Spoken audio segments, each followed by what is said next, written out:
On to the supervisors. Supervisor Veitch. Thank you, Mayor. I just have one item on my agenda, which really is just a Board of Supervisors update, county update. Basically, really just to report that we had a Human Resources and Insurance Committee meeting last week. And at that meeting, there was a committee appointed of supervisors, a subcommittee from the Human Resources and Insurance Committee that is charged with basically investigating the time and a half policies at our board meeting, which was the same day as our last city council meeting. The county did a resolution to have a internal committee or internally look at this time and a half issue that we had with our employees that were working as essential employees. So they did appoint an internal subcommittee from the Human Resources and Insurance Committee. From what I can tell, there's no real scope for their investigation, but the documents were asked for of the administration from some of the members of that subcommittee. One thing that I will note is that the supervisors that were appointed to the subcommittee are from towns that represent approximately 17,000 of our county residents, and no supervisors from the Northway Corridor towns were appointed to that committee.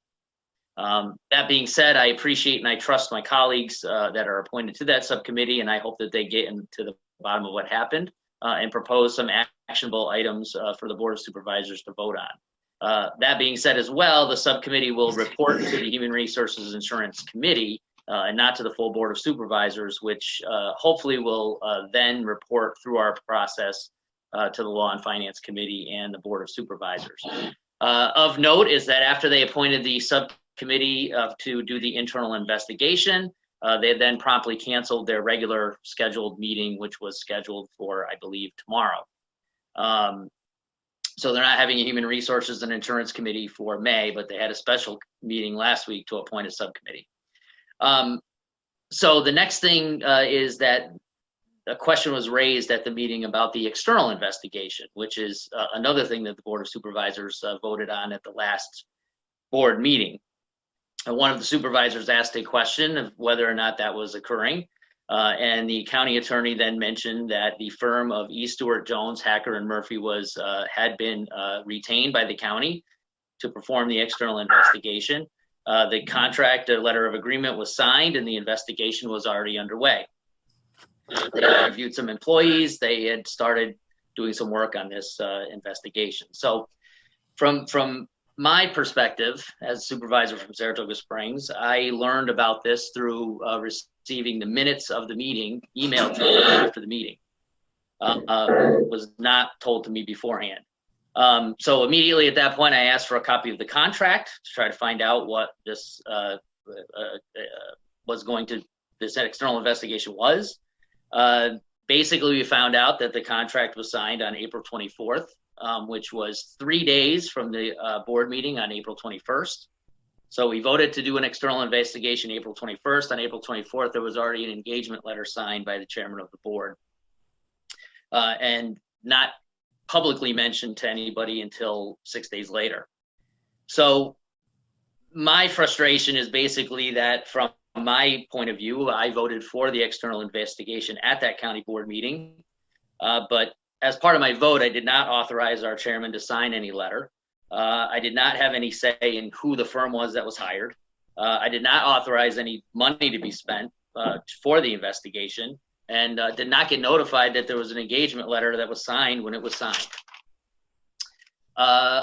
Also, there's no scope that I can tell that they have in this investigation. So there's no parameters for what they're supposed to do. So, you know, as we've been going through this, whatever you want to call it at the county, you know, for something as important as an external investigation, I'm not sure why they were not being as visible as possible. It's an important issue that we have to try to go through at the county.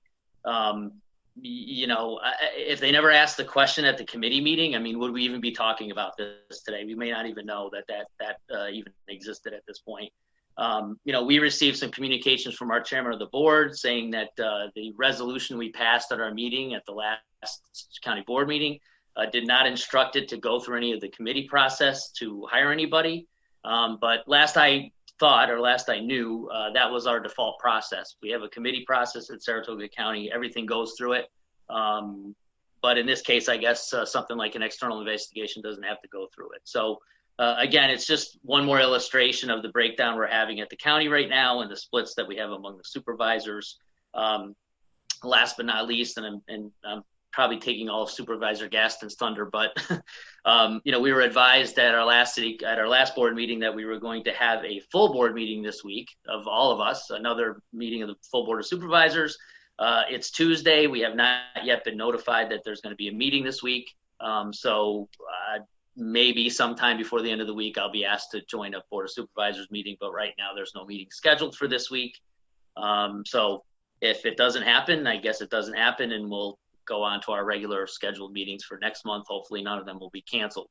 I can tell you on one note that my Buildings and Grounds Committee meeting will not be canceled under any circumstances. We have a lot of work to do in the Buildings and Grounds Committee. I do chair that committee. And our goal, you guys had a lot of discussion tonight about budget cuts and things like that. We need to work on our budget. We're going to have a revenue shortfall just like every other government. And so Buildings and Grounds has a lot of capital projects that we do.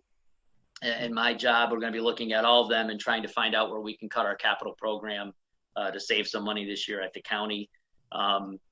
Probably upwards to about $1 million that we'll try to save in the capital program. So unlike the city, the county does not bond their capital program. So we put that in our budget. So it's budget savings when we can cut capital projects. So with that, that'll conclude my agenda, and we'll keep you posted if we learn and find out more. So